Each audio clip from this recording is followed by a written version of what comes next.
Hello, welcome to Monday's Granada Reports. We are live with the latest across the northwest. Hello, thanks for joining us on the programme this evening. A big mission in the Big Apple, a special report following young survivors of the Manchester Arena bomb as they join the people of New York in remembering 9/11. You can kind of picture yourself in that scenario and relate what was happening to us and continues to happen to us, to what happened to all of them. Rebuilding the Red Wall. We're live at the Labour Party conference in Liverpool. Providing free food and fuel for the most needy in society. Could James end up representing our region at the Pride of Britain Awards? Still making his mark. Take That's Mark Owen on living in LA and missing the Northwest.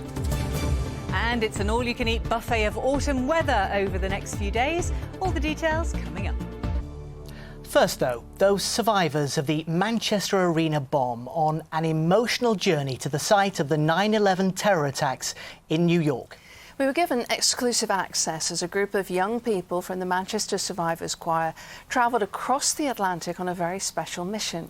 Earlier this year, some members of the choir formed the Be the Difference project. Their aim? To change the way young people are dealt with in the aftermath of traumatising events. As part of that project, they spoke to survivors of the attacks on the World Trade Center. Here's the first of a series of reports by our correspondent Victoria Grimes.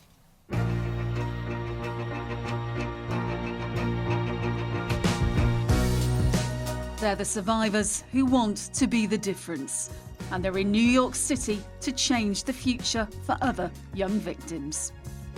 The choir's been a massive thing for all of us. Like, from such a young age, we've all had someone to rely on in the choir. I've been here today with like a few of us. Like, it's just so nice and very special.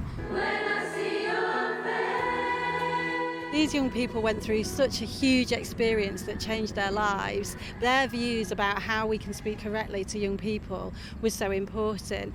But yeah, nobody has asked them yet. So we don't want to lose the voice of young people, or else if it happens again and young people are targeted, we may not have learnt enough. But away from the bright lights lies a tough journey, meeting others who know how they feel. Everything has symbolism in this place. Tom Canavan was working in the North Tower of the World Trade Center on the day of the worst terror attack in American history. This was under the tower when it came down, basically. So you can, you see the damage to the metal, and you imagine what the damage, to you, yes, to flesh and blood, Nearly 3,000 people lost their lives on 9/11. Countless more were injured. The medical examiners work every day. They have been for years. There are families who have nothing to hold on to. Nothing has been identified. They can come here. I'll show you guys a map later on where remains were found. You'd be surprised, 10, 15 blocks away. The South Tower actually fell on top of us, killing 4 of the people I was with. You want to know something? You ask me. As a fellow survivor, Tom knows he can be there for the girls. Just to let them know you're not alone. Like what you went through, other people have gone through. And again, one bad day doesn't mean your whole life has to be that way. You're young, you come out, some of them were in tears downstairs, but when you come out here, I told them you laugh, you go shopping, you're in New York, you're gonna have fun, okay? Same thing with that. You learn how to deal with things. Tom has like an amazing story, and he's not afraid to like share that with everybody, and he's like living proof that you can get through something like this. It was very emotional, but I think because we were all together, it made it a bit better. Yeah, it was a lot. You can kind of picture yourself in that scenario and relate what was happening to us and continues to happen to us, to what happened to all of them, and I think that kind of hit us, quite hard. I can remember being in London and hearing about 9/11 and kind of piecing all that together, and we were all just people doing our own things on that day, and I really thought about the people here, and being with Tom and him telling his story makes it even more kind of real. Tom, we got you a little something from Manchester. Well, thank you. So this is for your beer on. All right. But just a little thank you. We have you as an honorary Manx. That's a good thing to do. Yeah, okay. Are there like a lot of bees in Manchester? Yeah, Is it's that a what symbol it's- of the city, yeah. And I'm one of them now. I'm a Manc. I'm a bee. I'm a Manc bee. Okay, I can live with that. Friendships forged and hope found in solidarity. Victoria Grimes, ITV News, New York. And we'll have another exclusive report from Victoria tomorrow when we see the choir singing to the United Nations.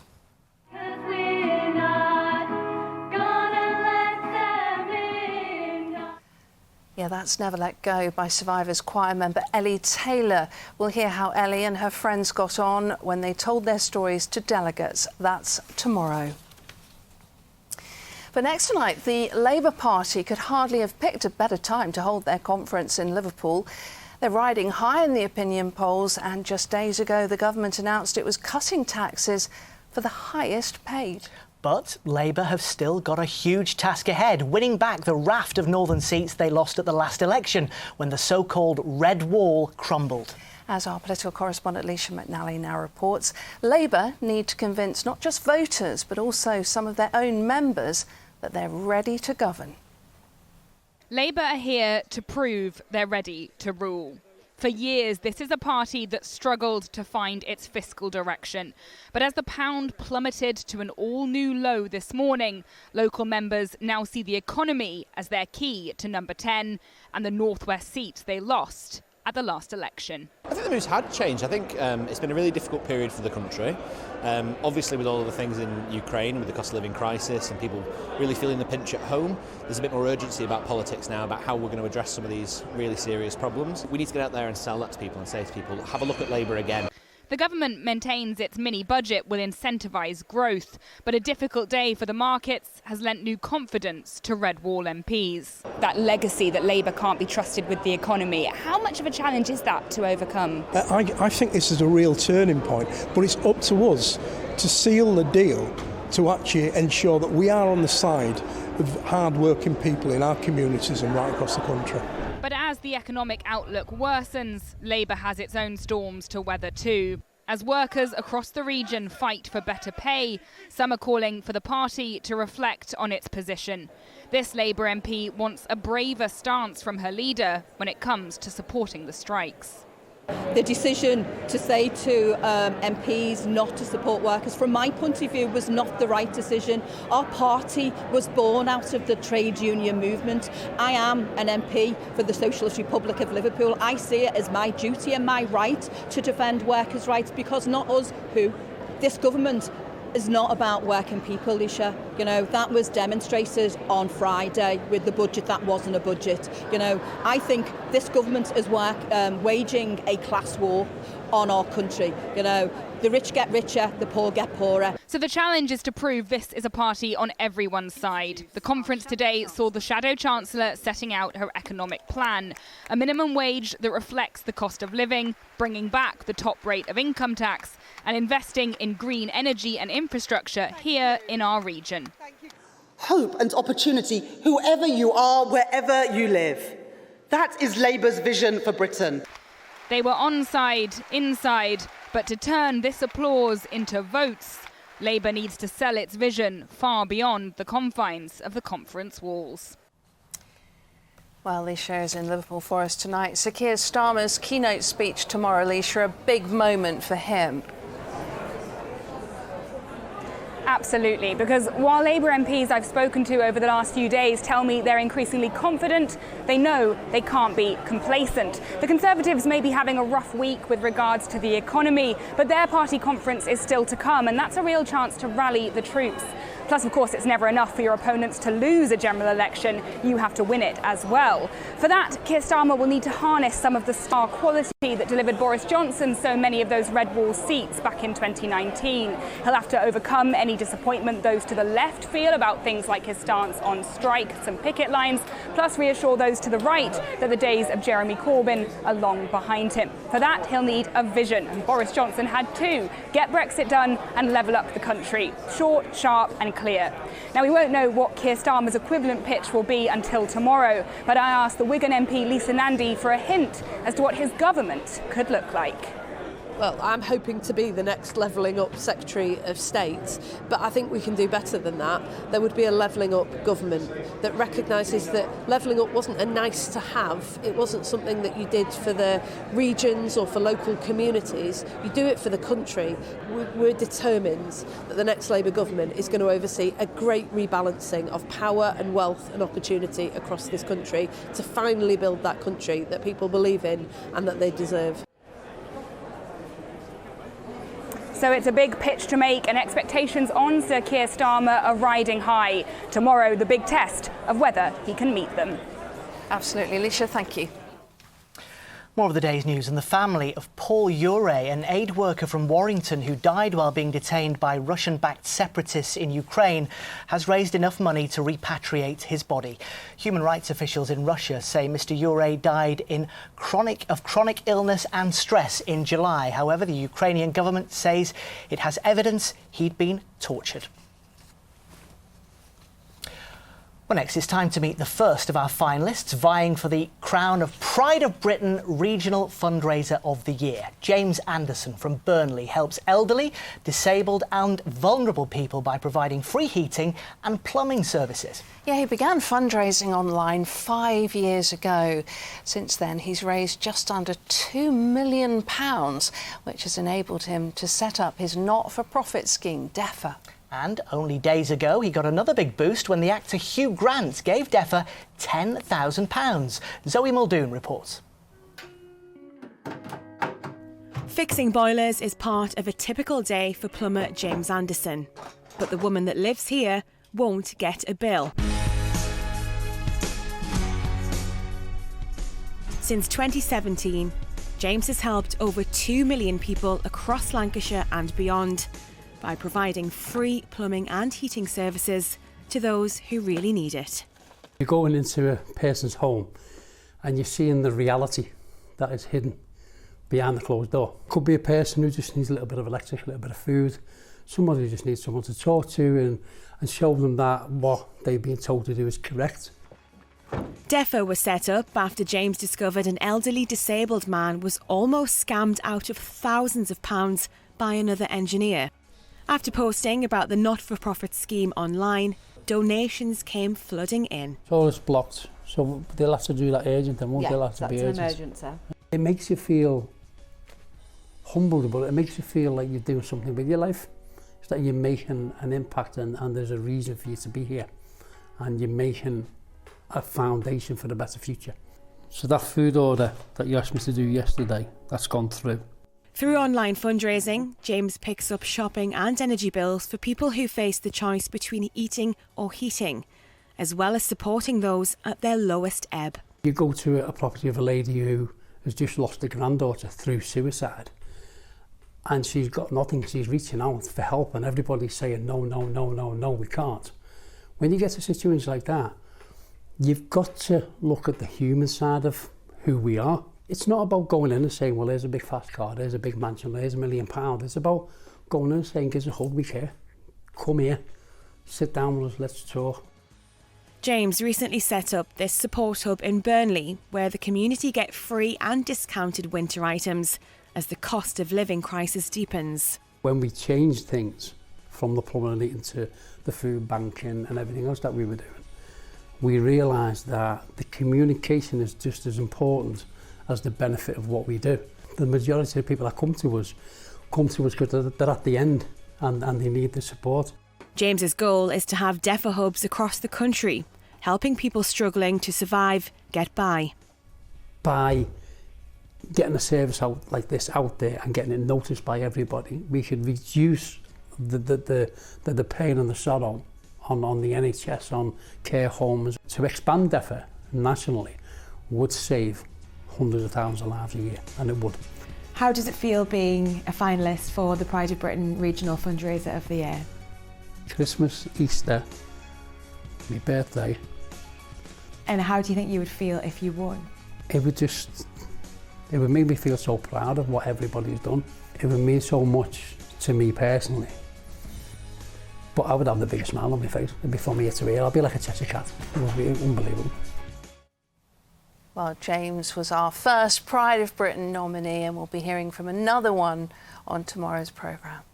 OK, time for some sport and a big night for England, but a Liverpool star is missing out yet again, Chris. Yeah, this could be a major blow to his World Cup hopes too. Trent Alexander-Arnold has been left out of England's squad to face Germany tonight. The Liverpool defender wasn't used in Italy on Friday either. Tonight's Nations League fixture is a last chance to impress Gareth Southgate before England's opening World Cup match against Iran in November. We've still got to make sure that we're not wasting opportunities to have a look at things, but we are honing in on a World Cup, and we don't have any more matches after this, so there is a greater emphasis on trying to bed things down as much as we can. Well, let's turn to the weekend's action now, and Accrington are climbing the League One table again. They made it back-to-back wins for the first time this season, beating Bristol Rovers 1-0. Elsewhere, Morecambe lost, but Rochdale earned their first League Two victory of the season, winning 1-0 at Colchester. At the other end of the table, Salford won 2-1 at Sutton to move to within 2 points of the top three. Stockport, Barrow and Crewe all lost, but Tranmere Rovers beat Walsall 1-0. Now, lots of us have been looking forward to our next report, especially Stacey, one of our directors in the newsroom. You'll find out why in just a minute. Few people in the pop industry have that amazing ability to make it to the top and stay at the top. So next, we've got someone who's done just that. He's Oldham's very own Mark Owen. Yeah, he's done it with Take That, of course, but he has also just released a new solo album. On a trip back to the UK from his new home in LA, Mark couldn't wait to sit down with our entertainment correspondent Caroline Whitmore and tell her all about it.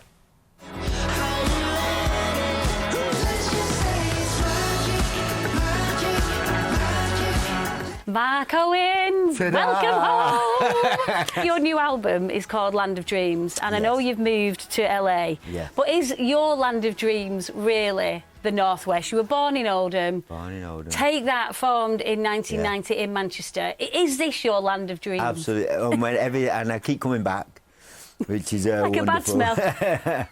Do you know it is? It's such a wonderful feeling whenever I came back. I landed back in the UK about 5 days ago now. And you know your way around, and things have changed, but things haven't really changed. Things are still in the same place as where you left them. Just driving up to my mum and dad's from town up to Oldham, every street corner, past like where my old school was. And did you pass Copster Hill? Past Copster Hill, yeah. Through Werner for that way, Hollingwood. I used to play football for Hollingwood FC. Try and get in the nightclubs with false ID. What is nice as well is you've normally got your mates around you, and this is just you, isn't it? Yeah, well, you only had one chair, so that's good.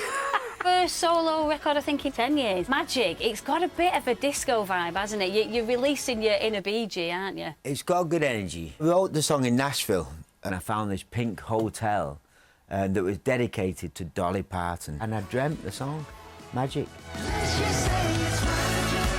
You didn't? In the hotel. I always say it was like the spirit of Dolly. Only Want Me when that song came along. It's a bit like my jazz hand song. Coming back to tour in October. We're doing some shows around the UK, which is I'm really excited about. And at the Apollo this week, where Take That are in concert. This is our one of our producers. Oh my word. Scrapbook. Oh my now, word. this is her 14-year-old self. Wow, let me see. Now, for you, they were dedicated, weren't they? Oh, they were outside our house every day. Because we started off here in Manchester, you know, our first gig was in Manchester.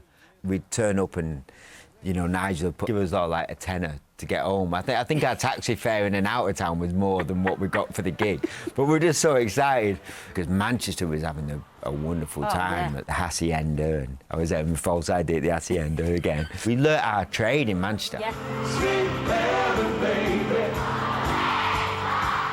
Guess the lads are supportive of you now going solo. No, they are. Yeah. I tried to send them the songs, and you pretend you're not bothered. You think, oh, I'm not bothered, just send them out. And then you sit and watch your phone for about 4 hours. I'm not bothered. I'm not bothered. Come on, Gary. Why have they not responded? There's lots coming up as well for Take That. The movie's the big thing for us next year. This is all about you, so good luck with your album. Well, me and Stacey. You and Stacey.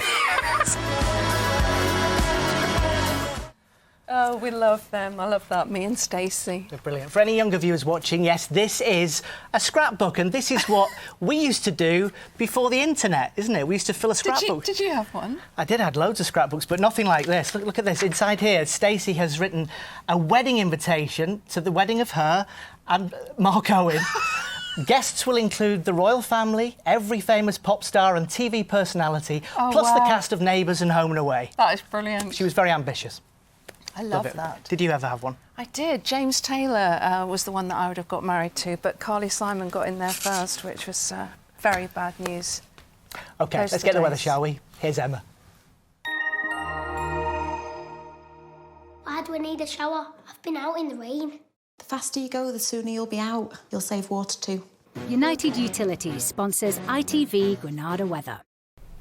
Hello there, hope you had a good day today. It was a bit of a blustery one, was it not? And it's similar tomorrow as well, the wind not really abating overnight. Some chilly nights on the cards midweek as well, and it's all quite exciting. Talking of nights, tonight Jupiter is at its closest position to Earth for 59 years, and also the Earth is at the perfect angle to view it. It won't be this close again for more than 100 years, and in actual fact, for our part of the world, we stand a good chance of seeing it because we have quite a few clear skies across the region tonight, as you can see. Now, a few showers keep coming this evening on those strong blustery northwesterlies, and then we have a swathe of showery rain potentially impacting the region in the early hours of the morning. Even where there are clearer skies and the temperatures fall away, it's going to be too cold for any frost to form, but like I say, a really good chance of seeing Jupiter. Here are your sunrise and sunset times into tomorrow. Sun's up at 7:05 and sets just before 7 in the evening. By the way, Jupiter will look pretty bright as well if you see it tonight. And you can see here that the showers just keep coming into tomorrow. It's a similar day to today. Gusts around 30 miles an hour inland, nearer 40 across the coast and exposed spots as well. And those temperatures, well, slightly below average for the time of year, but add on the wind chill and it's going to feel much colder, and it'll be Tuesday night into Wednesday before the winds start to drop out. Bye-bye. United Utilities sponsors ITV Granada weather. Thanks, Emma. Don't miss tomorrow's programme, particularly if you're a fan of David Bowie. Yes, if you happen to have the odd £30,000 lying around the house, his handwritten lyrics to the hit Starman go under the auctioneer's hammer in Newtonley Willows. Yeah, we'll be there. We'll let you know exactly how much they go for. Until then, thanks for watching. Goodbye. Bye-bye.